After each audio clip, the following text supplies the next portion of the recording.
ಬರದ ಪರಿಸ್ಥಿತಿ ಹೆಂಗೆ ಸರ್? ನೋಡ್ರಿ, ಆ ರಾಜೀನಾಮೆ ಕೊಡೋದು ಬಿಡೋದು ಅವ್ರಿಗೆ ಬಿಟ್ಟರು ನಮ್ದಲ್ಲ.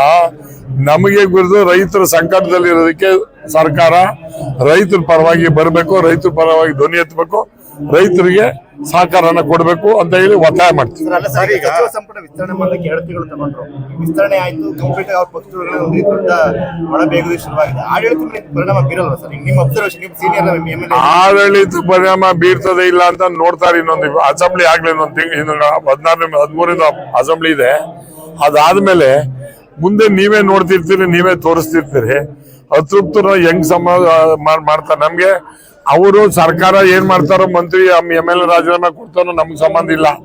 ನಮಗೆ ಬೇಕಾಗಿರ್ತಕ್ಕಂಥದ್ದು ರೈತರ ಪರವಾಗಿ ಸರ್ಕಾರ ಇರಬೇಕು, ರೈತರ ಸಂಕಟದಲ್ಲಿ ಪರಿಹಾರ ಮಾಡ್ಬೇಕು, ಅಷ್ಟೇ ನಮ್ಮ ಒತ್ತಾಯ. ಯಾರು ಮಾಡ್ಲಿ ಬಿಡ್ಲಿ, ನಮ್ಗೆ ಆಗುತ್ತೆ ಅಲ್ಲ ಮಾಡ್ಬೇಕು.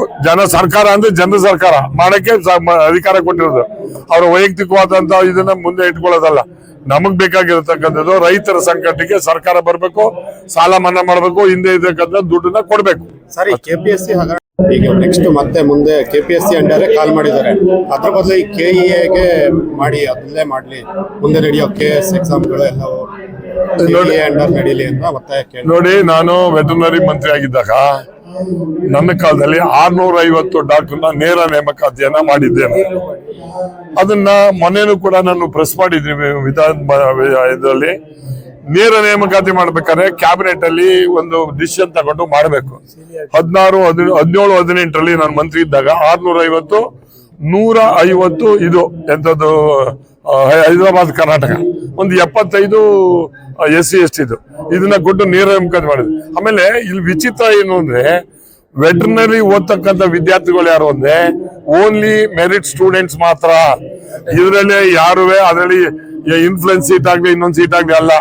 ಅದ್ರಲ್ಲಿ ಯಾರು ಮಾರ್ಕ್ಸ್ ತಗೊಂಡಿರ್ತಾರೆ, ಯಾರು highest ಇರ್ತದೆ 7.5 ಆರ್ 8.5, 8.2 ಏನಿರ್ತಾರೆ, ಅದನ್ನ ಜಾತಿ ಆಧಾರದ ಮೇಲೆ ರಿಸರ್ವೇಶನ್ ಮೇಲೆ ಕೊಟ್ಟಿರೋದಕ್ಕೆ ಉದಾಹರಣೆ ನಾನೇ ಇದ್ದೀನಲ್ಲ. ನಾನೇ ಮಂತ್ರಿ ಅಂತ ಕೊಟ್ಟಿದೀವಲ್ಲ, ಇವ್ರು ಈಗ ಯಾಕೆ ಕೊಡ್ಬಾರ್ದು? ಈಗ ಕೊಟ್ಟಿರೋದೇನು ಅಂದ್ರೆ KPSCಗೆ ಹೋದ್ರೆ ಅಲ್ಲಿ ಹಣದ ವ್ಯಾಪಾರ ನಡೆಯುತ್ತೆ ಅಂತ ಹೇಳ್ಕೊಟ್ಟಿರೋದು. ಅವ್ರು 80 ಲಕ್ಷ ಹೇಳಿರ್ತಕ್ಕಂಥದ್ದು, ಮಾತಾಡ್ತಿರ್ತಕ್ಕಂಥದ್ದು ಅದು ಸತ್ಯ. ಈಗಲೂ ಕೂಡ ನಾನು ಸರ್ಕಾರನ ಆಗ್ರಹ ಮಾಡ್ತೀನಿ, ನಮ್ಮ ಕಾಲದಲ್ಲಿ ಆಗಿರ್ತಕ್ಕಂಥ ಮಾಡಿದ್ವಲ್ಲ ನೇರ ನೇಮಕಾತಿ, ಅದನ್ನ ನೇರ ನೇಮಕಾತಿ ಮೆರಿಟ್ ಮೇಲೆ ಕ್ಯಾಚ್ವಾರು ಅದನ್ನ ಮಾಡ್ತಕ್ಕಂಥದ್ದು ಒಳ್ಳೇದು. ರೈತರಿಗೂ ಕೂಡ ಇವತ್ತು ದನಕರುಗಳಿಗೆ ಔಷಧಿ ಕೊಡಕ್ಕಾಗಲ್ಲ. ಈಗ ಆಯ್ತಪ್ಪ, 80 ಲಕ್ಷ ತಗೊಂಡು ಒಂದು ಇಂಜೆಕ್ಷನ್ ಕೊಡ್ಬೇಕಾದ್ರೆ ರೈತರು ಸುಲಿಗೆ ಮಾಡಲ್ಲ. ಎಲ್ಲಿಂದ ಮಾಡ್ತಾರೆ?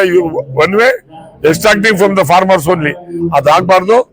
ನೇರ ನೇಮಕಾತಿಯನ್ನ ಮಾಡೋ ಮುಖಾಂತರ ನೀವು ಮಾಡಿರ್ತಕ್ಕಂಥ ಹಗರಣವನ್ನ ತಪ್ಪು ಮಾಡೋದು ಅಂತ ಹೇಳಿ ಅದು ಮುಚ್ಚಿಟ್ಟು ನೇರ ನೇಮಕಾತಿಯನ್ನ ಮಾಡಿ ಅಂತ ಹೇಳಿ ಒತ್ತಾಯ ಮಾಡ್ತೀವಿ. ಬೆಳೆ ಎಲ್ಲ ನಾಶವಾಗೋಗಿದೆ, ನಾಲೆಗಳಲ್ಲಿ ನೀರಿಲ್ಲ, ಡ್ಯಾಮ್ ಭರ್ತಿ ಆಗಿಲ್ಲ, ಈ ಟೈಮಲ್ಲಿ ಕಾವೇರಿಗೂ ನೀರು ಬಿಡಿ ಅಂತ ಹೇಳೋದು ಹೆಂಗೆ ಸರ್ ಈ ಪರಿಸ್ಥಿತಿ? ನೋಡಿ, ಈಗಾಗಲೇ ರೇವಣ್ಣವ್ರು ಹೇಳ್ತಿದ್ದಾರೆ, ಬೆಳೆ ಎಲ್ಲೂ ಮಾಡಕ್ ಆಗ್ತಾ ಇಲ್ಲ. ಎಲ್ರಿಗೂ ಗೊತ್ತಿದೆ ಇಷ್ಟು ಎಕರೆ ಜಮೀನಿದೆ, ಇದಿದೆ ಅಂತ ಹೇಳಿ. ಹೋಲ್ಸೇಲ್ ಆಗಿ ರೈತರಿಗೆ ಸಾಲ ಮನ್ನಾ ಮಾಡುವಂಥದ್ದು, ದುಡ್ಡನ್ನ ಕೊಡುವಂಥದ್ದನ್ನ ಮಾಡ್ಲಿ, ತಪ್ಪೇನದ್ರಲ್ಲಿ.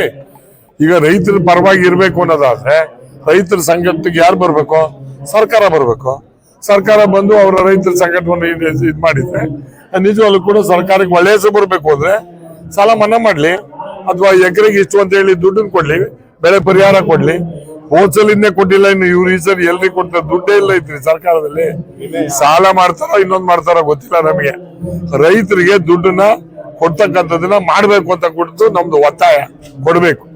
ಈ ಹೊತ್ತಲ್ಲಿ ಈಗ ಕ್ಯಾಬಿನೆಟ್ ಸಚಿವರ ಭಾಗ್ಯ ಬಂದಿದೆ, ಶಿವಲಿಂಗೇಗೌಡರು ಸಚಿವರಾಗಿದ್ದಾರೆ. ಈ ಬಗ್ಗೆ ಏನು ಅಭಿಪ್ರಾಯ?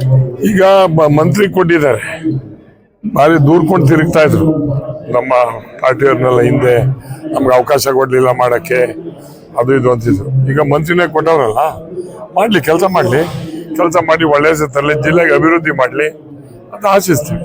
ನಮ್ಮ ಸಹಕಾರನೂ ಜಿಲ್ಲೆ ಅಭಿವೃದ್ಧಿ ಮಾಡೋದಕ್ಕೆ ಬಂದಾಗ ನಮ್ಮ ಸಹಕಾರನೂ ಇದೆ, ಅದು ಉಪಯೋಗಿಸ್ಕೋಬೇಕು ನಮ್ಮನ್ನಷ್ಟೇ.